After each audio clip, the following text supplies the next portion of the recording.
علیه السلام چې کله الله جل شانه له ټینګې خټې نه پیدا کړ او فنفخت فيه من روحي د الله جل شانه په دې کې دا روح واچو نو به فرشتو ته حکم وکړ چې تاسو د آدم علیه السلام ته سجده وکړئ.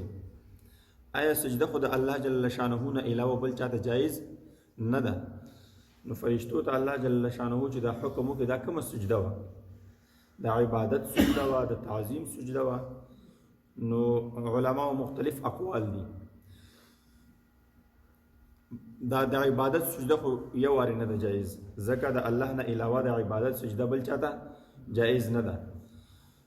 خو ځینې علما فرمایي چې دا د تعظیم سجده وه، د عظمت لپاره چې الله جل شانه انسان اشرف المخلوقات پیدا کړ، د آدم علیه السلام د تعظیم دپاره دا سجده ورته وکړه.